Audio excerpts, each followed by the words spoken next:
All right, good Monday evening to our YouTube audience, all of our Phenom Group members. As usual, on Mondays, we are reviewing our weekend research report, which goes out every Sunday. If you are not subscribed to Phenom Group, to receive our Sunday macro market research report, I highly suggest that you start your subscription today. With that in mind, as you can see from the graphic here, look, if you're an investor, two of your greatest variables are going to be time and cash. The best investors I know manage both wisely. With 2022's bear market, I think a lot of investors are learning that lesson very well. So obviously, the novice investors are learning that for their first time, but even in intermediate investors, heck, some professional long-term investors are realizing this is a different environment. We got to kind of revisit history and how markets have behaved in these types of bear market environments. Now, I wish I could say that this is the typical bear market. It is not. This is the longest bear market in history without a recession. It's also the deepest bear market in history without a recession. So we've got a lot of first time unprecedented circumstances here in 2022.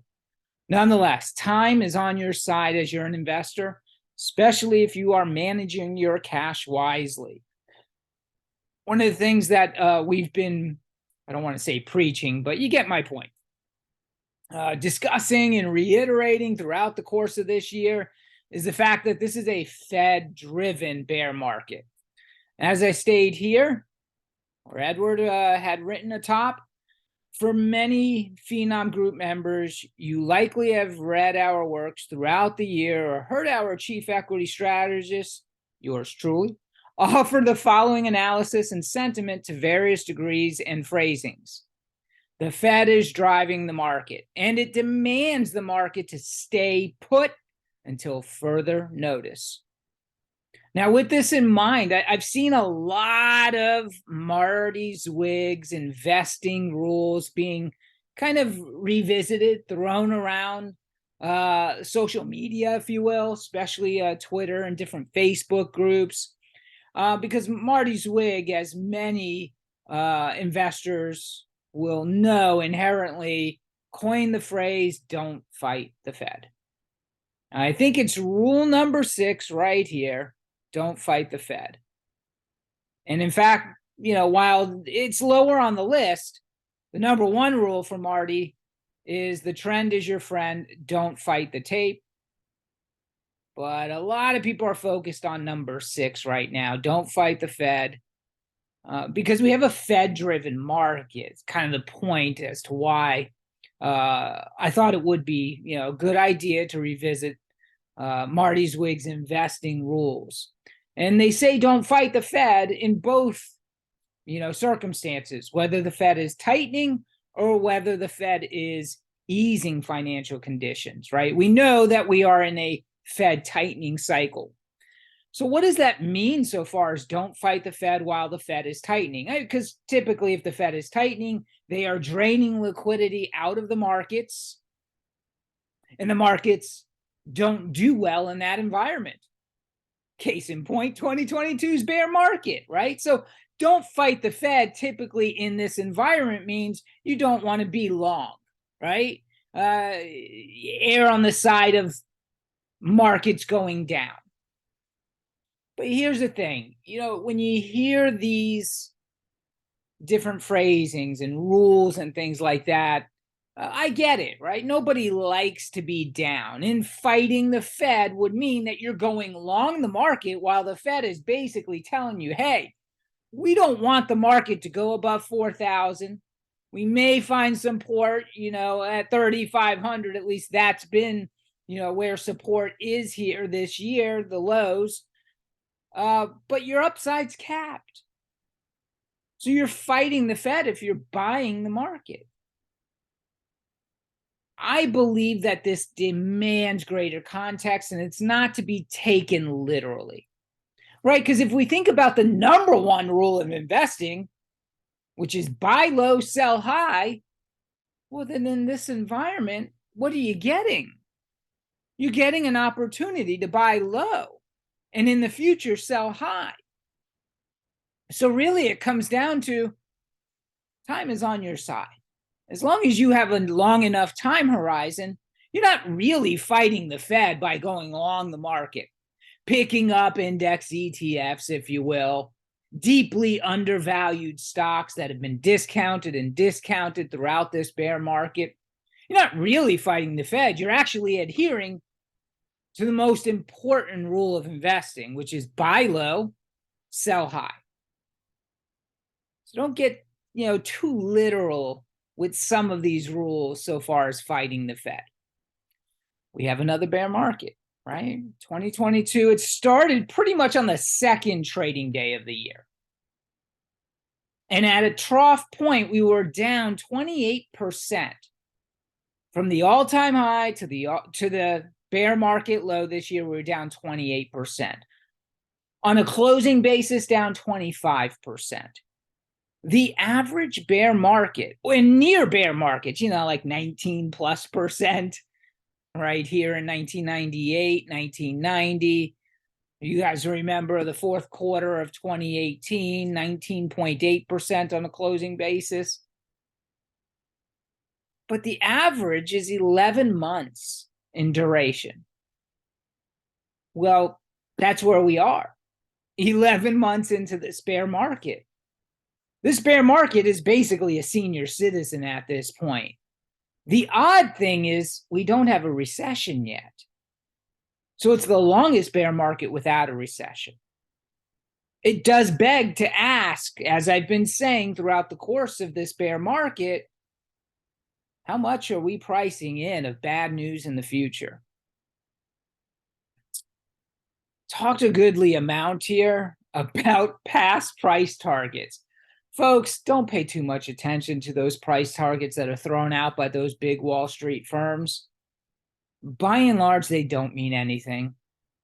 And more importantly, they're open to revision. And when they revise them?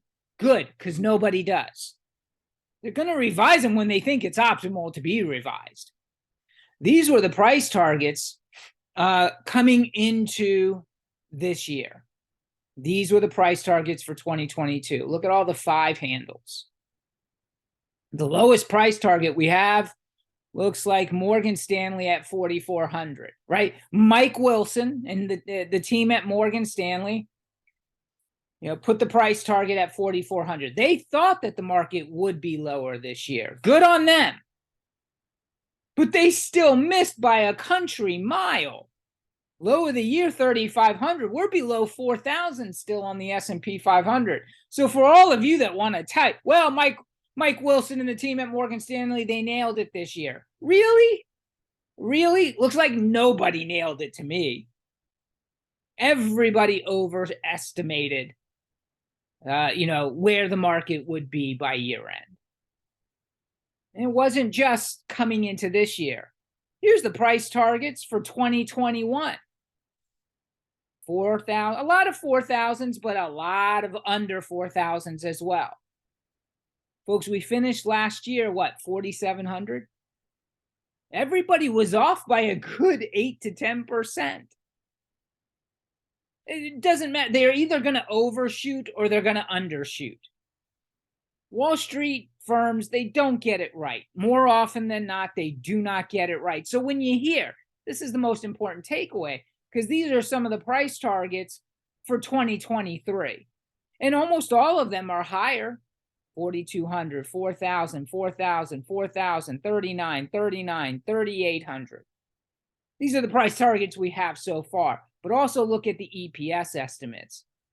Everybody, it looks like, is seeing higher growth except for Citi and Morgan Stanley. And as we know right now, these earnings trajectory, the earnings estimates for next year, as well as this year, are coming way down, folks, every single week. They are getting lower and lower and lower. Right now, for full year 2022, they've come all the way down to $221 a share. They used to be $228 a share. For 2023, the consensus analyst estimate right now is $231 a share versus $243 a share as we started this year.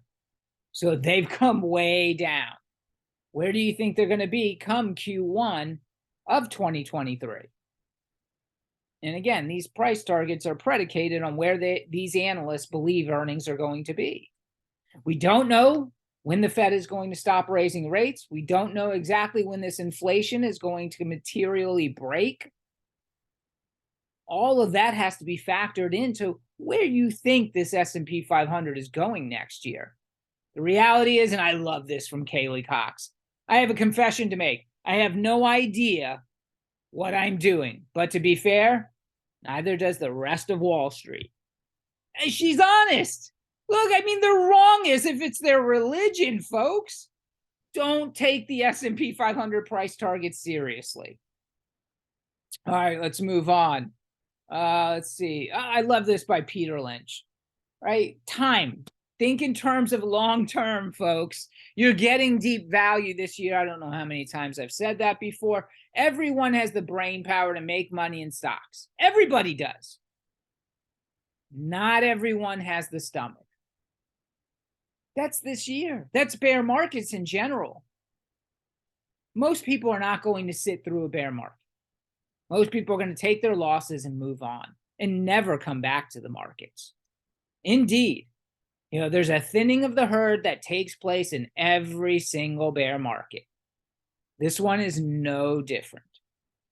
Not everyone has the intestinal fortitude to barrel through, to accept that this is not something to be afraid of. It's something to rejoice. Think about where we were at the end of 2020. Throughout all of 2021, man, I'm going to buy a pullback. I'm going to buy the pullback. Here's your pullback. Here's your correction. Here's your bear market. Where are you? Now, most people bail. They talk a good game because, it's easy when the market's going up. It's easy. It's not easy when the market's going down to remember you're getting a discount. The stock market is the only place where when things get cheap, when things go on sale, folks go running away from the sale. Investors go running away from the market. Portfolio value over time. This is a great chart I found from just in speaking about the long term from Brian Feroldi. Here's another investing principle exercise via the chart graphic above. The current value of $500 per month invested in the S&P 500 over the last 30 years, $761,467. Look, if you want to build wealth, folks, you gotta stay invested. And this doesn't say, well, if I got out of the market on X day. No, this is just staying invested. Staying invested, $500 every single month, no matter what the conditions. Market's up, market's down, bear market, bull market, $500 a month. The value of that $500 a month would now equate to, since 1992, would be $761,000. Stay invested, folks. Let's see here. This was an anecdote that I had written in another one of our research reports. Well, all right, so let's back up just a bit here. The only time an investor is truly fighting the Fed without an argument is if they are going short the market. Here's what I mean. Yes, the market is down. And if one is short the market, they are likely doing well this year. And if one is going long the market, they are likely doing poorly for now. And that is the so-called rub. There is value now, or at least greater value than in 2021 or even 2020. Keep in mind the S&P 500 has greater earnings today than in 2020. and a lower price today than at year end 2020. That's value if one could ever define what value is in real time. The only real difference between 2022 and 2020 are annualized EPS and interest rates. Both are higher, and valuations are therefore cheaper. We are able to buy at lower valuations today, thanks in part to the Fed rate hike regime, and will likely be able to sell at higher valuations or prices in the future. After all, we know at least 3 other truisms about markets and investing. Valuations increase over time, meaning the PE multiple expands over time, and the stock market goes higher over time. What else? The Fed will not hike rates forever, folks. Don't be the person who wishes they had, bought the bear market in 2022, and even if it extends into early 2023, regretting that you didn't buy that deep value.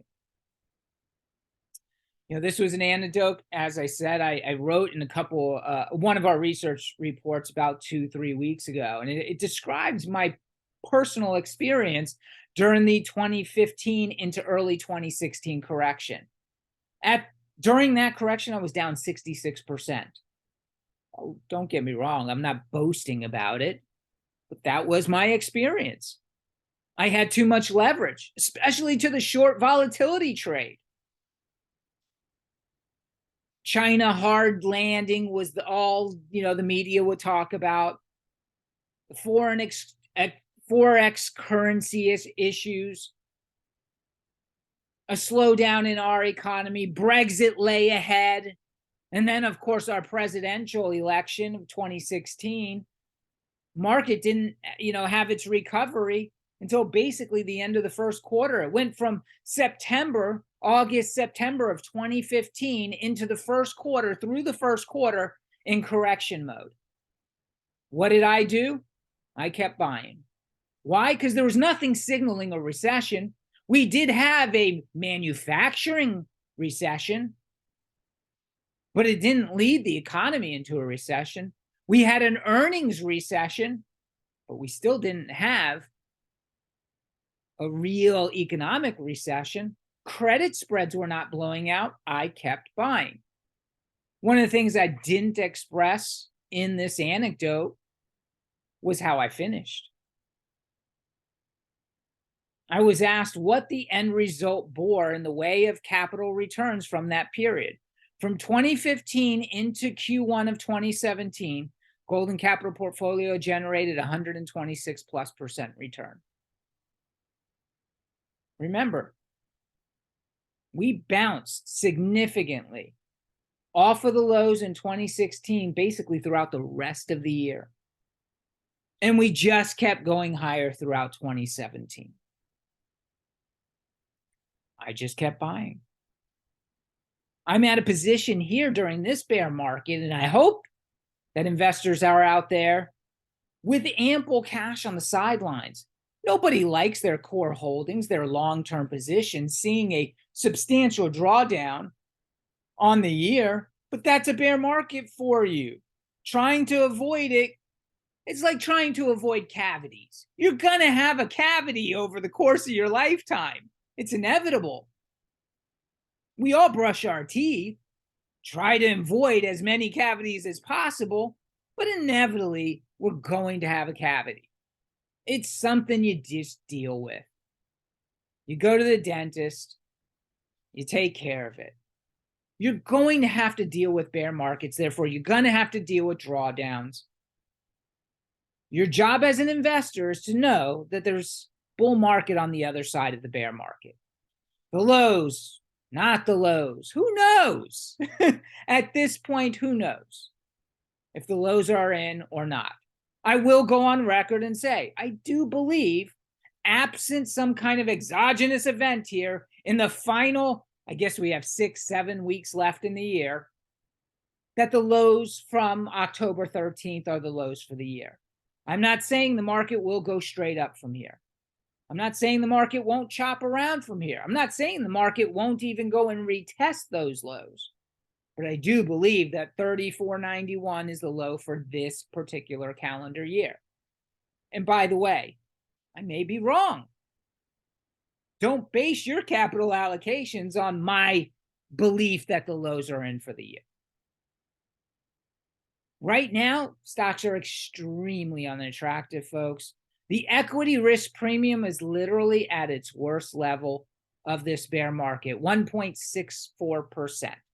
Now, just 3 weeks ago, when we performed our equity risk premium calculation, it was 1.85%. It's even worse today. Why? Because the earnings estimates have come down to $222 versus a former $223, and yields are higher. The risk-free rate of the 10-year yield is higher. So we have now a 1.6. I mean, it's as unattractive gets. And yet, here's the other thing you got to think about, folks. Right? We had an extremely disappointing CPI print for the month of September. We have a Fed that has literally said, we're still hiking, folks. And our message will help to contain markets, meaning help to contain the wealth effect. Jobs are still bountiful. We had a huge jump or snapback in job openings, just reported last week. Non-farm payrolls grew another 260,000. Wages are coming down on a quarter by quarter basis, but they're still quite elevated. And yet the S&P 500 is basically where it was in May. The market hasn't gone down. We've trended sideways since May in the face of all of this hawkishness, all of the bad headlines, earnings revisions to the downside, constantly. Think about what just happened to FANG, Meta, Google, Amazon. All these stocks obliterated, and the market is holding up extremely well.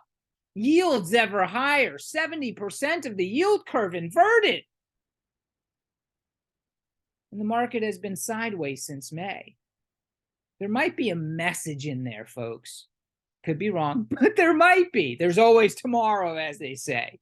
We got a big CPI print coming out this Thursday. Will this be the one that delivers that final blow? Forces investors to just give up? Or will this be the print that proves innocuous? Maybe even shows a surprise disinflation that investors have been waiting for quite some time now. Either way, we're prepared. We've had our roadmap here in place, and I know you've seen this one too many times. But look, if things get worse into the new year, if those earnings estimates actually show a decline as opposed to earnings rising on a year-over-year basis, look, there might be an initial reaction from the market to further discount those forward earnings and make a lower low in the first quarter of the next year. I think the lows are in for this year, but depending on where we set up in Q1 of the new year, we might get that final blow then. It's all going to be dependent on the earnings picture as well as the macro.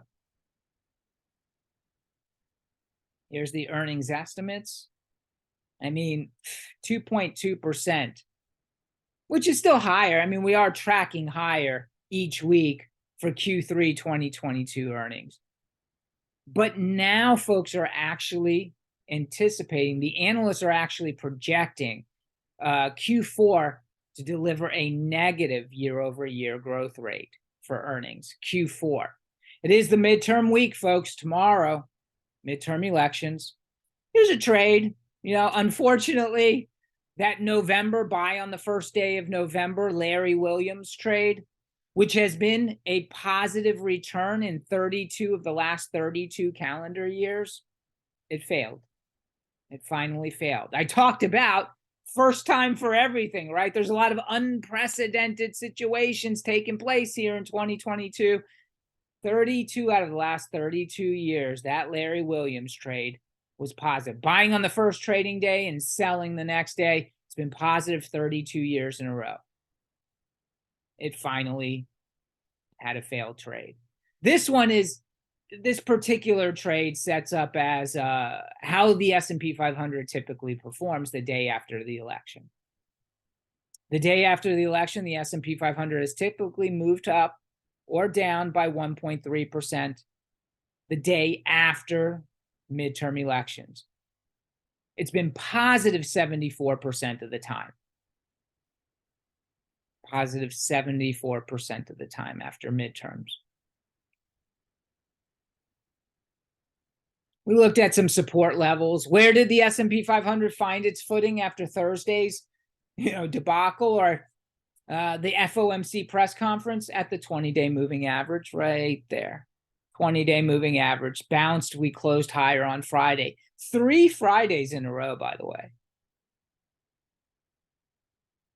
Support, again, going back to May.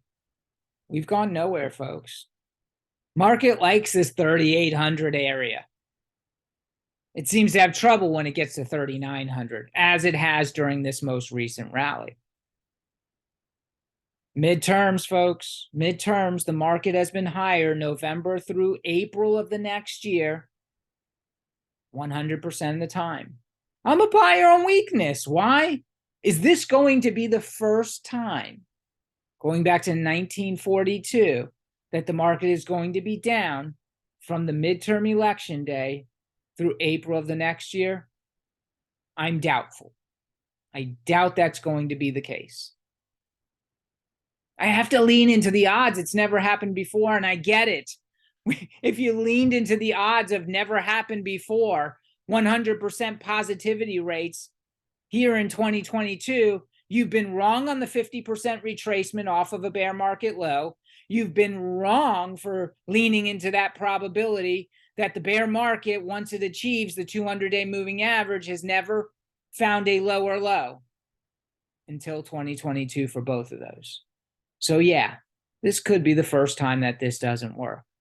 But again, it's a discipline. As an investor, you have to exercise your disciplines.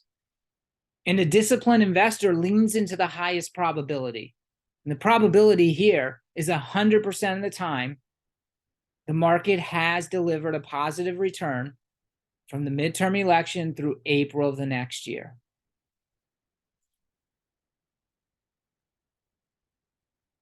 JP Morgan notes, in our view, the technical signaling that first led us to look for a rebound from that support layer still has forecast value for the weeks ahead and remains in line with the bullish seasonal pattern that carries into early January. While we still view the advance as a likely counter-trend rally, we think a soft CPI report has the potential to squeeze the index to resistance levels near and above 4,000. We ultimately see levels in the 4,100s as a likely ceiling for the quarter. CPI dependent. All right, again, this chart here from our weekly state of the market from Jury and Tremor, right? We've dropped 28% from peak to trough. That basically discounted 85% of the typical 33% bear market declines and 78% of recession bear markets. History, folks. These are all the bear markets since 1956, or again, when the S&P 500 became the S&P 500. The average for all bear markets, 12 months long, all bear markets, recession or without a recession. The average decline, 30%. With a recession, 37%. Folks, we dropped 28% already, and we don't have a recession. And maybe it does wind up being 37% if a recession comes next year. Maybe that's the case. That takes us down to basically 3,200. Have cash. Have cash on the sidelines. No recession. Average bear market with no recession, 24%. That's why I say, this is the deepest bear market and the longest bear market without a recession. Moving on. Now, this one right here, this has been making the rounds, Twitter. because this is Bank of America. 10 recessions are, I'm sorry, recessions are painful for equities and hardly discounted in advance, suggesting plenty of room for more S&P 500 downside from here. And so if you look at the chart, 7 of the last 8 recessions, 7 of the last 8, the S&P 500 saw drawdowns over 20%. This is one it didn't, right here, 1980. That's kind of a back-to-back recession. Started in 1980, ended in 1980. Oh, and then we had another recession in 1981 that ended in 1982. Combined, you lost, what's that, 42%. Nonetheless, most recessions, 7 of the last 8 were 20% or more. Now, here's their rub, if you will. Almost all recessions since 1929, the majority of the max drawdown is the open candle, right?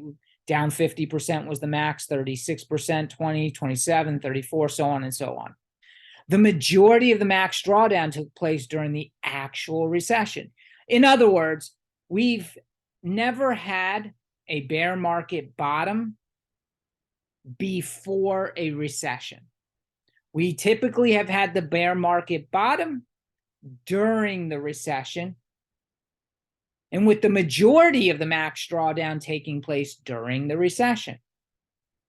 Right? So that kind of, based on this information here, it makes you think the worst is not over. In fact, down 20% at the moment, we could probably see that much more, 40%, because the majority of the drawdown has taken place once the recession actually started.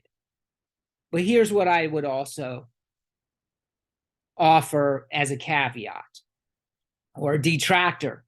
We've never had the market down 25% before a recession. That's on a closing basis.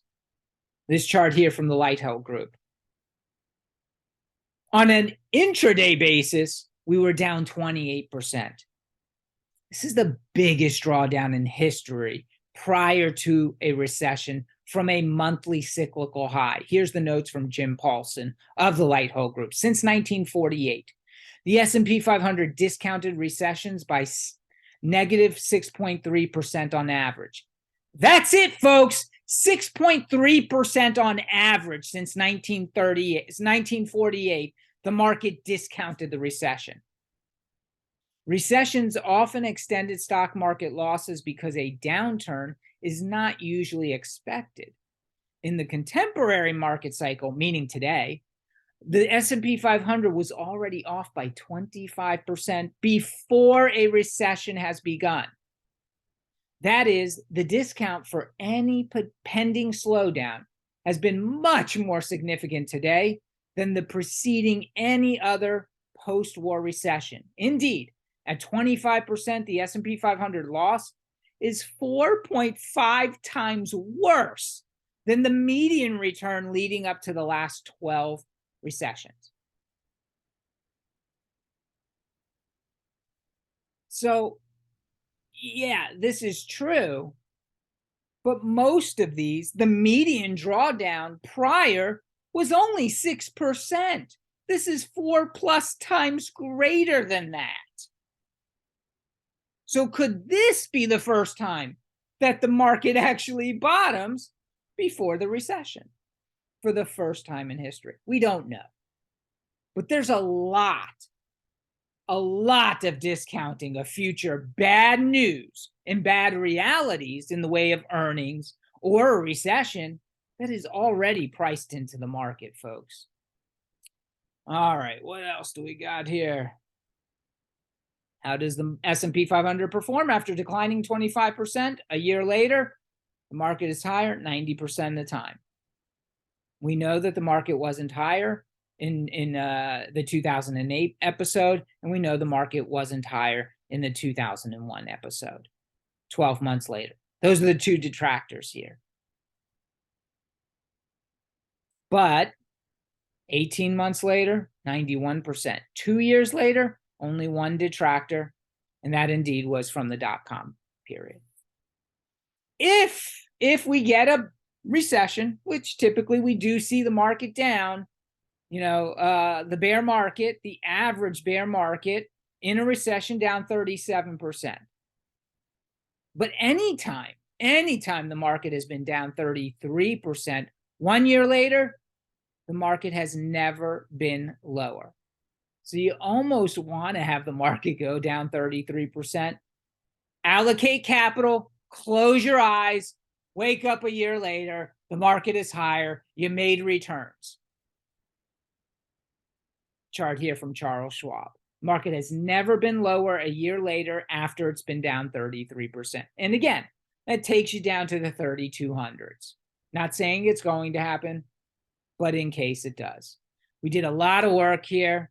The one thing that would, every time that we've seen the Fed funds rate, the terminal Fed fund rate move higher this year, we've made a new low in the S&P 500.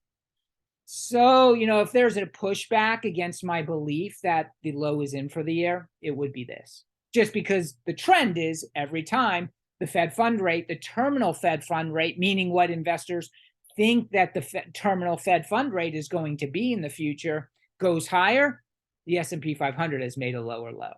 Right now, the terminal Fed fund rate is expected to be 5.25%, right around 5.25%, after previously being just under 5%.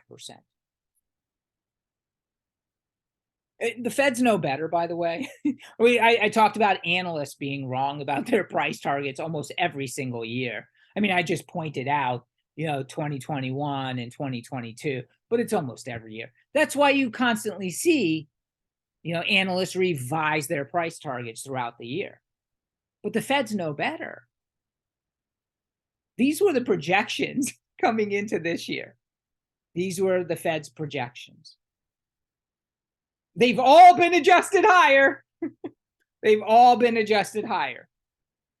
Don't get me wrong. The Fed knows what it's doing. The Fed has a plan. And the plan is working, by the way. Inflation is coming down. It's just not coming down fast enough. I'm of the opinion that, the Fed is going to pause and look around at the end of the year into the first quarter. We'll see if that comes to fruition. It is going to be data dependent. But for now, the Fed does not want to see the wealth effect generated by the stock market. It's going to do, as Jerome Powell did during that press conference last Wednesday, if it needs to be hawkish in its messaging, it'll be hawkish in its messaging because the market is hanging on the Fed's every word. Back in, everybody's kind of afraid also because Jerome Powell keeps pushing the 2%. Well, the Fed in general is still pushing that 2% inflation target. Folks, just like everything else, every aspect of the Fed's policy, every metric is flexible and open to revisions, just as analyst estimates, strategist price targets are open to revisions of their estimates. That 2% inflation target, folks, I'm not of the opinion that's going to survive. At some point, the Fed is going to move off of that 2% inflation target, probably to 3 or even 4% sometime next year. It's not realistic. I don't believe we're going to get inflation down to 2% come next year. It's probably going to take us out into 2024. And if that comes true, more than likely, the Fed will raise its inflation target to at least 3%. I said as such back in August in this tweet here. Lo and behold, Michael Hartnett now agrees with me from Bank of America. He believes that the Fed is going to raise the inflation target to 3% because 2% just is not reasonable. It's not plausible. And another firm, same thing. Same thing. They are upping theirs. TS Lombard's Stephen Blitz. The Fed ultimately bails and raises the inflation target to 3%. He said this just last week in his notes right here. What do we need to happen? Look, we need to see the market gain some liquidity. The Fed's been draining liquidity out of markets all year long. That's what happens in a tightening cycle. That's what happens when you have a recession. That's what happens when housing transaction goes down. That's what happens when we have high inflation. The Fed is tightening. It's letting assets roll off of its balance sheet. The M2 supply has tanked. Money supply has tanked this year. This is liquidity. Money supply is liquidity, folks. It's down more than 5% this year to basically its lowest level since 1980. It's third lowest level in history. Market can't go up in this environment. Here's the good news. Just like everything else, inflation is setting a high bar. Money supply is setting a very high bearish bar, if you will. What is the likelihood that money supply is going to keep going down next year? Right? What was the likelihood back in 1980? What was the likelihood back in 1974? Very, very low likelihood. What happens when you have a turn in money supply to the good? Meaning we actually have money supply growth, i.e. liquidity pumped into the market. Here's all the returns, folks. Right here. The numbers are each time that money supply hit a trough and the 12-month forward percentage change in the S&P 500.